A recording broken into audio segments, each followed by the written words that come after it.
The sound of Julian Santos hitting the crystal-clear water of the Whitmore Mansion's pool cut through the summer silence like a gunshot. Dozens of guests, wealthy, immaculately dressed, frozen in disbelief, watched as the 17-year-old plunged toward the bottom, where Isabella Whitmore's unconscious body was slipping deeper into the depths, still strapped to her adaptive water chair. No one else had moved. One woman had shouted, "Someone help her!" But her designer heels never left the marble. Julian didn't hesitate. He didn't think. He simply moved. The son of Maria, the cleaning lady, who had worked there quietly for 12 years. Julian knew every inch of that estate, and he knew Isabella, 15, brilliant, and living with cerebral palsy, wouldn't survive unless someone got to her. Her equipment had failed, and she had panicked. In seconds that stretched like eternity, Julian reached her, unfastened her from the chair, and pulled her up. As her chest rose with gasping breaths, he cradled her against his shoulder, guiding her to the edge of the pool where, finally, someone reached out to help. "Thank you," Isabella whispered, coughing, clinging to Julian like her life still depended on him. And that was when Reginald Whitmore arrived.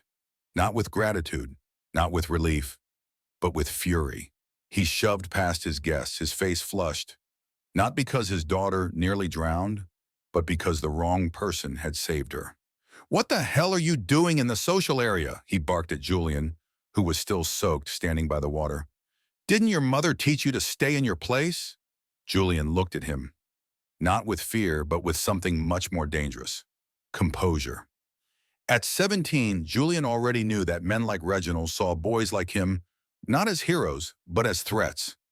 "Dad, he saved me," Isabella tried to say, but Reginald silenced her.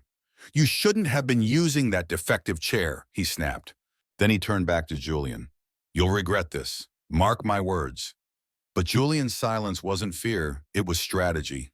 If this story of prejudice and power already has your attention, don't look away, because what happened next would prove that underestimating someone's mind can be the costliest mistake of all. Within 48 hours, the Whitmore estate turned from luxury to scandal. Reginald fired Maria on the spot, claimed she'd violated protocol by letting her son near the pool. "You've got 24 hours to vacate the staff quarters," he said coldly over the phone, "and tell your boy to stay off my property unless you want a lawsuit."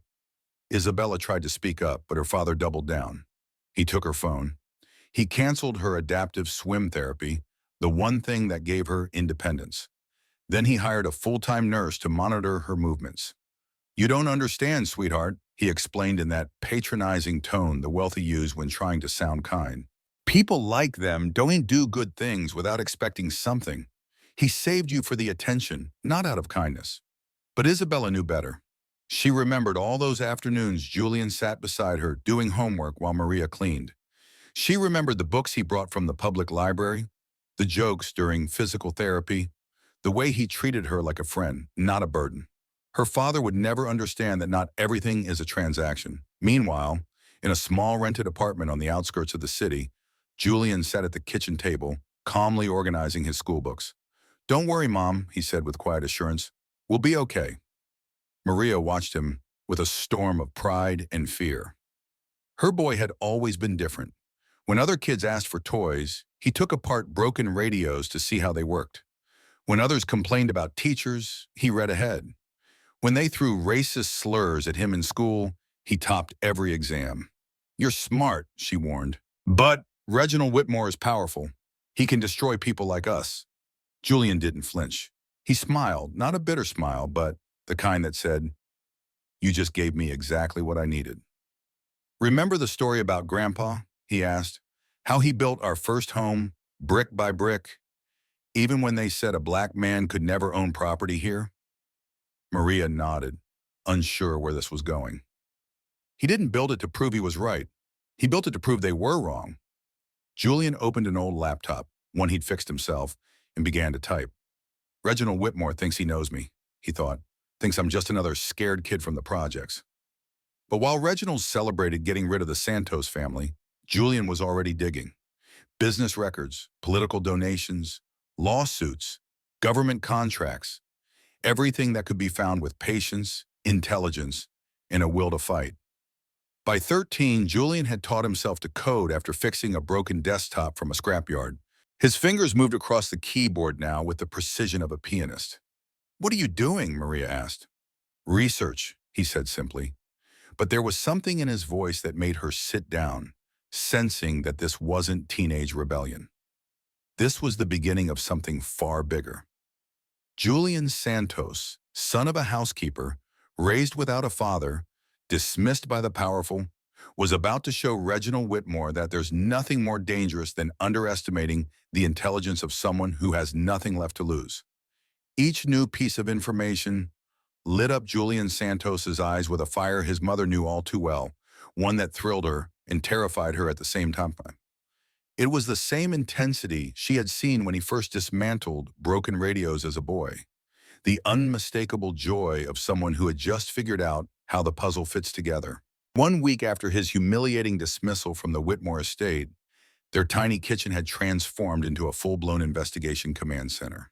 3 salvaged laptops hummed on the table, screens casting a pale blue glow across the room as Julian navigated through government databases, corporate registries, and social media trails like a young detective with years of experience. "Son, it's 3 in the morning," Maria whispered, stepping into the kitchen in her robe. "You need to sleep." "15 more minutes, Mom," he said without even looking up. "I'm almost done with something important." What Maria didn't know was that her son had uncovered something serious, something that could bring down the man who fired her. Reginald Whitmore, who walked around in designer suits and smiled for photo ops as a philanthropic real estate mogul, had a past riddled with sealed labor lawsuits, shady government contracts, and a web of shell companies that could make a federal agent's mouth water. At school, Julian found an unexpected ally in someone most students underestimated, Professor Evelyn Reed. She had once been a hard-hitting investigative journalist until a scandal she exposed nearly ruined her career.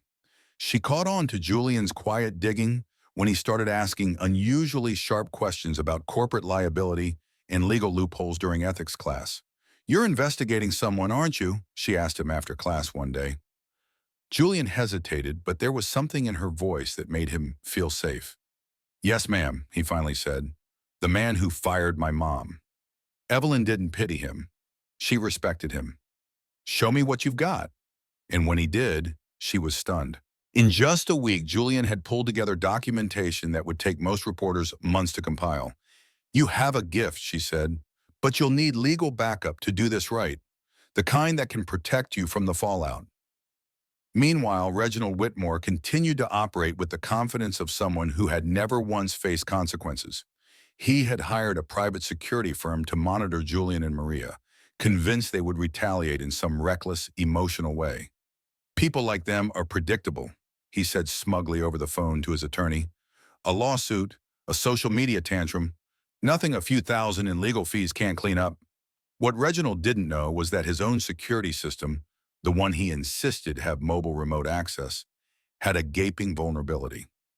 Julian had found it, and through it, he gained access to archived footage, including the exact moments Reginald made some of his most damning remarks. Meanwhile, in the Whitmore mansion, Isabella, now confined by a nurse and stripped of her freedoms, found a way to fight back. Her nurse, a kind woman named Sophia, couldn't ignore the cruelty surrounding her. So one night, she handed Isabella her phone. "5 minutes," she whispered. "That's all I can risk." When Isabella finally spoke with Julian, her voice trembled with urgency. "There's a hidden office in the basement," she whispered. "I hear my father down there every night, talking to people I've never seen. And there's a safe behind the painting of my grandfather." Julian took it all in, every detail locking into place in the vast mental blueprint he'd been building.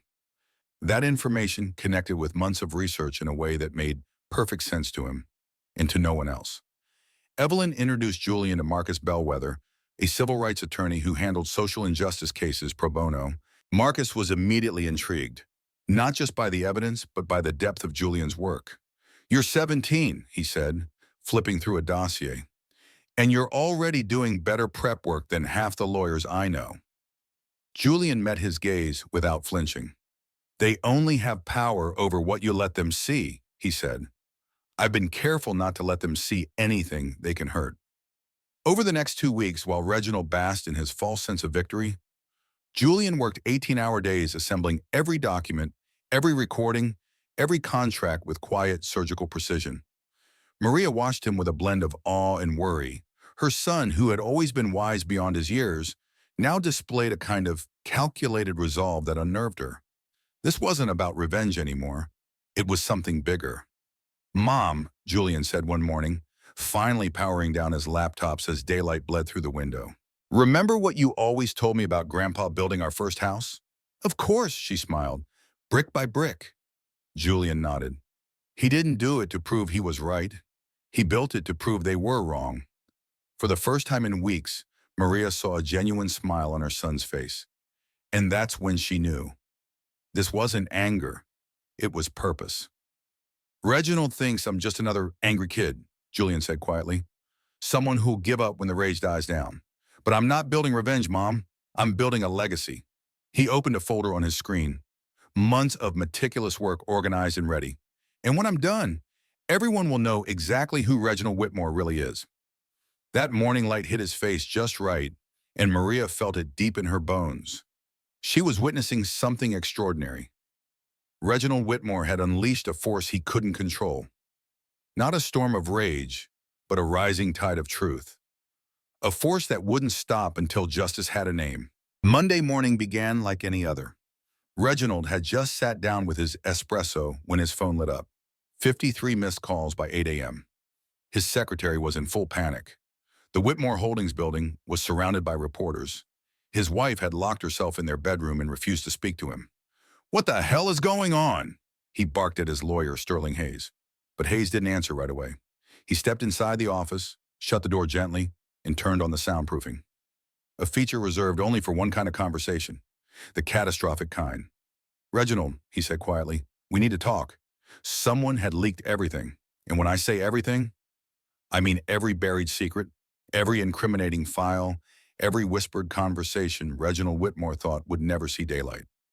On the screen in front of him, his lawyer Hayes clicked through dozens of open tabs. The Herald Tribune blared, "Real estate tycoon launders millions through shell companies." The Financial Times followed up, "Fraudulent government contracts tied to Whitmore Holdings." But it was the Washington Post headline that made Reginald sink into his leather chair, color draining from his face. "Secret recordings reveal plans to silence witnesses." "No," Reginald muttered, his voice cracking, eyes locked on the headline. "That's impossible. Those conversations were private. My office is secure. My phones are encrypted. They have recordings," Hayes cut in, pointing at a paragraph with a trembling finger. "Not just files, actual audio, of your meetings in the basement.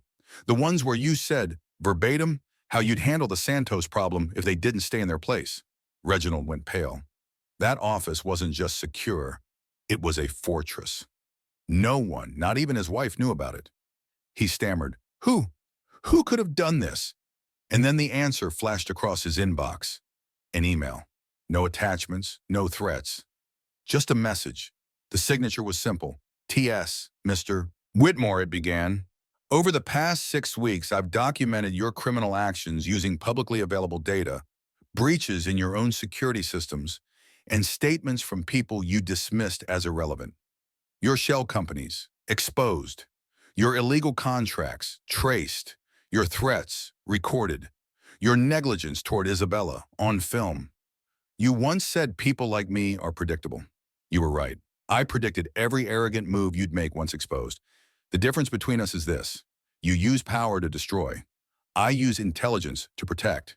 P.S. Federal agencies already have copies. Your accounts were frozen 20 minutes ago. Sincerely, Julian Santos, the boy you underestimated." Reginald read it again, and again, and again.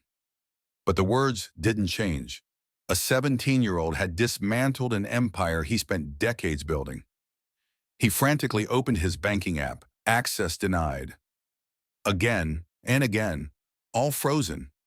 Hayes cleared his throat. "There's more," he said, barely audible. "They have video of you threatening the Santos family the day you fired them." Reginald's head snapped around. "A hidden camera?" "No," Hayes replied. We don't know how, but the footage exists. What Reginald didn't know was that Isabella, using Sophia's phone, had left a call open during that confrontation. Everything he said, every threat, every slur, it had all been recorded in crystal clear audio. Just then, Reginald's phone rang. It was the FBI. Mr. Whitmore, this is Agent Anya Sharma. We have warrants for your properties. You are required to report to our field office immediately to answer for charges including money laundering, tax fraud, and witness intimidation. As Reginald stammered, Hayes leaned in close. They're already at your house, he whispered. Social Services is interviewing Isabella. She's telling them everything. The irony was poetic. Reginald had spent weeks bragging about how he'd put that family in their place, not knowing every act of cruelty was building the very case that would destroy him. Across town, Julian sat quietly in the tiny kitchen of the apartment he now shared with his mother. On the TV, breaking news played on every station. Maria's eyes filled with tears, not from fear, but from something deeper, pride. How did you do this, son? She asked, barely above a whisper. Julian looked at her and said softly, You always told me education is the one thing they can't take from us. Reginald forgot that intelligence doesn't come with a zip code. He saw a black kid from the projects. He didn't see a self-taught coder, or a strategist, or someone who turns every injustice into fuel. Professor Evelyn Reed called him, minutes later, nearly shouting with joy. Julian, Harvard, MIT, and Stanford all want to offer you full scholarships. They saw your work. They're calling it revolutionary. An hour after that, Marcus Bellwether, briefcase in hand, arrived at their door. Julian, he said, Isabella's family just filed to name you her educational guardian while she's under state protection. She wants to keep studying with you. Julian nodded, his expression calm, focused. He had done what few believed possible, not just brought justice, but rewritten the entire narrative. And as sirens wailed toward Whitmore's estate, Julian stood quietly, letting the weight of the moment settle in. True power, he knew now more than ever, wasn't about wealth or status. It was about turning pain into purpose. Reginald Whitmore had tried to crush a family with arrogance, but he had instead triggered something unstoppable. A revolution sparked by a teenager with a laptop and a vision. 6 months later, Julian Santos walked the halls of Harvard University on a full scholarship, pursuing a double major in computer science and digital law, a program crafted for him after schools fought for the right to enroll him. One afternoon, sitting with his mother in the cafeteria, Julian showed her his phone. The Boston Herald headline read, Former tycoon Reginald Whitmore sentenced to 215 years for fraud and witness tampering. Maria smiled, but her joy wasn't about revenge. It was about watching her son live the life she had only dreamed of. Remember that old radio I brought home when you were 8? She said. You tore it apart and I thought you broke it. Julian laughed. And you were mad. Not because of the radio, she said. Because I didn't realize. You weren't breaking it. You were learning how it worked. His story had become a nationwide phenomenon. Documentaries, interviews, a book deal, university case studies. The Santos case was now taught in journalism and law schools. Isabella, now placed with a loving adoptive family, continued to study with Julian over video calls. At just 16, she had become a rising voice for disability rights, using her platform to speak about the quiet cruelty that exists behind privileged doors. And as for Julian, he never sought fame, only justice. But in proving that dignity, resilience, and intelligence are more powerful than inherited wealth, he didn't just defeat Reginald Whitmore. He exposed a broken system and inspired a generation. Julian taught me that being underestimated can be our greatest advantage, Isabella said during a speech at her new school. While the world is busy doubting you, you have the chance to build something they never saw coming. Across the country, Reginald Whitmore sat behind the walls of the Danbury Federal Penitentiary, serving a sentence that not even his worst enemies could have imagined. His accounts were seized, his mansion sold off at public auctions to pay restitution, his name erased from the elite circles he once ruled. Former friends now avoided speaking it aloud. His own wife had divorced him long before the trial ended, claiming she had been living a lie, deceived for years about who she had really married. During a routine cell search, prison guards uncovered a letter Reginald had written but never sent. Scrawled across pages of regret and disbelief, one line stood out. "I completely underestimated that boy. I believed money and power were enough to silence anyone. I never imagined he'd have the brilliance or the patience to dismantle me piece by piece, using my own ego as fuel." The irony cut deep. The same man who once belittled others based on skin color and social class now shared a bunk with the very people he had mocked. And yet, unlike him, they treated him with a level of dignity he had never afforded anyone. Meanwhile, Marcus Bellwether, the civil rights attorney who once mentored Julian, had co-founded the Santos Bellwether Institute for Digital Justice. Funded by donations pouring in after Julian's story went viral, the institute fought for equity in the digital age. Julian showed the world that truth, when wielded wisely, travels faster than lies and delivers justice more precisely than revenge, Bellwether explained in countless interviews. At the same time, Professor Evelyn Reed, the first to recognize Julian's rare investigative brilliance, had created an entire course at her university, Citizen Journalism and Social Responsibility. "My students now understand that anyone, regardless of age, wealth, or background, can be a force for change," she said proudly. Julian proved that. 3 years later, standing at the podium during his magna cum laude graduation from Harvard, Julian Santos addressed an audience of thousands. His mother Maria sat in the front row, beaming. The applause faded as he began to speak. "When Reginald Whitmore looked me in the eye that day and told me I didn't know my place," Julian said, "he was right, but not in the way he thought. I didn't know my place because it was never determined by the color of my skin, my neighborhood, or my mother's job. My place was mine to define, and I chose to build something bigger than revenge. I chose to turn injustice into power." He paused as the crowd leaned in. "Real revenge isn't destruction. Real revenge is building something so extraordinary that those who doubted you realize they missed their chance to stand beside you. It's proving that your greatness was never dependent on their permission." What followed was a 5-minute standing ovation. Among the cheering crowd were dozens of young students from underserved communities, kids who had watched Julian's story unfold and decided that they too could rewrite the rules. Maria, now 62, ran her own cleaning business, one that paid fair wages, offered full benefits, and employed dozens of women from their neighborhood. "My son taught me that we don't have to accept the labels others give us," she often told new employees. "We define who we are, no one else." What had started with a single courageous act, diving into a swimming pool to save a life, had become a tidal wave of change that rippled across an entire nation. Schools began integrating curriculum on unconscious bias. Corporations rewrote hiring practices, and thousands of young people realized they held the power to challenge injustice, not with rage, but with reason. Reginald Whitmore had tried to teach Julian Santos his place in society.